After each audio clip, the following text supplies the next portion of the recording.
इतिहास ने अनगिनत मौतें देखी हैं, लेकिन कुछ ऐसी भी थीं जिनके पीछे छिपे हैं रहस्य, साजिशें और ऐसे सवाल जिनके जवाब आज तक कोई नहीं ढूंढ पाया। तो हेलो फ्रेंड, मैं हूं अजय और आज की वीडियो में हम इतिहास की कुछ सबसे रहस्यमयी मौतों के बारे में जानने की कोशिश करते हैं। तूतनखामन मिस्र का रहस्यमयी फिरौन। तूतनखामन प्राचीन मिस्र का एक बालक राजा था जो सिर्फ 9 साल की उम्र में फिरौन बना और मात्र 19 साल की उम्र में उसकी रहस्यमयी मौत हो गई। उसका शासनकाल छोटा था, लेकिन उसकी मौत के बाद जो रहस्य उभरे वो आज तक अनसुलझे हैं। साल 1922 ब्रिटिश पुरातत्वविद हॉवर्ड कार्टर ने मिस्र की वैली ऑफ द किंग्स में एक कब्र खोजी केवी 62 यानी तूतनखामन की अंतिम विश्रामस्थली। कब्र जैसे ही खोली गई, उसमें से सोने से जड़े ताबूत, कीमती गहने, शाही रथ, हथियार और एक रहस्यमयी ममी मिली। कहा जाता है कि जिसने भी तूतनखामन की ममी को छुआ वह किसी न किसी रहस्यमयी मौत का शिकार हुआ। खुद हॉवर्ड कार्टर की टीम के कई सदस्य एक एक करके अजीब परिस्थितियों में मारे गए। क्या ये महज संयोग था या वाकई फिरौन का श्राप? तूतनखामन की ममी का कई बार एक्सरे और सीटी स्कैन किया गया। कुछ वैज्ञानिकों का मानना है कि उसकी खोपड़ी में चोट के निशान हैं, शायद उसकी हत्या हुई थी।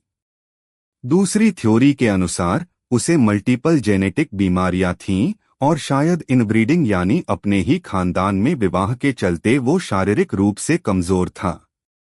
2005 और 2010 में डीएनए टेस्ट से पता चला कि तूतनखामन राजा अखेनातेन का बेटा था। पर उसकी मां कौन थी? आज तक पूरी तरह पुष्टि नहीं हो सकी।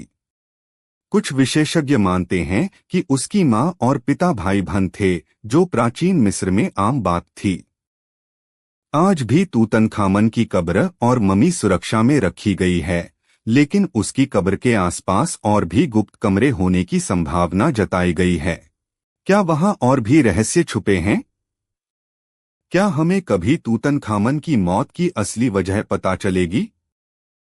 नेताजी सुभाष चंद्र बोस की मौत का रहस्य। 18 अगस्त 1945 ताइवान के ताइहोकू एयरपोर्ट से एक जापानी प्लेन ने उड़ान भरी। कुछ ही देर में प्लेन क्रैश हो गया। कहा गया कि उस प्लेन में सुभाष चंद्र बोस भी थे और जलने से उनकी मृत्यु हो गई। जापानी डॉक्टरों ने उनकी बॉडी की पहचान की और उन्हें वहीं दफना दिया गया। लेकिन यहीं से शुरू होता है रहस्य। उस प्लेन क्रैश का कोई ठोस सबूत कभी सामने नहीं आया। उनकी अस्थियों को कभी डीएनए टेस्ट नहीं किया गया। खुद नेताजी के परिवार के कई सदस्य इस कहानी पर शक जताते रहे हैं। और सबसे बड़ी बात, उस क्रैश के बाद भी नेताजी को कई जगहों पर देखा गया। 1950 के दशक में कई गुप्त रिपोर्ट्स सामने आईं, जिनमें कहा गया कि नेताजी रूस की जेल में हैं। कुछ गवाहों का दावा था कि उन्होंने नेताजी को 1950 में उत्तर भारत के किसी आश्रम में देखा था। यहाँ तक कि 1966 में जब लाल बहादुर शास्त्री ताशकंद गए, तब उन्होंने भी नेताजी के बारे में बात की थी और अगली ही सुबह उनकी रहस्यमयी मौत हो गई। क्या यह एक इत्तेफाक था? अब तक भारत सरकार ने 3 बार जांच आयोग बनाए। शहनवाज समिति 1956, खोसला आयोग 1970, मुखर्जी आयोग 1999, तीनों में अलग अलग निष्कर्ष निकले। मुखर्जी आयोग ने साफ कहा, नेताजी की मौत प्लेन क्रैश में नहीं हुई। लेकिन 2006 में सरकार ने इस रिपोर्ट को खारिज कर दिया। 2015 में नेताजी से जुड़ी कुछ फाइल्स सार्वजनिक की गईं। इनमें दिखा कि भारत सरकार खुद नेताजी के परिवार की जासूसी करवा रही थी।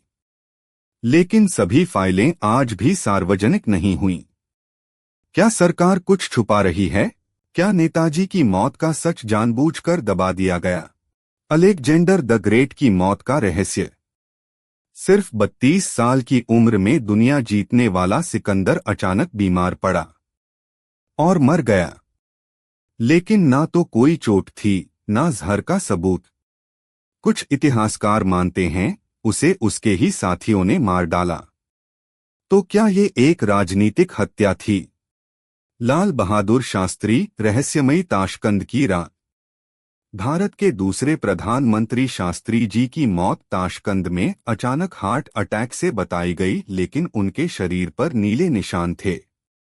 पोस्टमार्टम तक नहीं हुआ। क्या ये सिर्फ दिल का दौरा था या फिर कुछ और? इतिहास के पन्नों में कई सवाल हैं जिनका जवाब शायद कभी ना मिले, लेकिन इन रहस्यमयी मौतों की कहानियां हमें सोचने पर मजबूर कर देती हैं। क्या आप इन मौतों के पीछे की सच्चाई पर यकीन करते हैं? कमेंट में जरूर बताइए, तथा वीडियो पसंद आया हो तो लाइक करें, शेयर करें और सब्सक्राइब करना ना भूलें।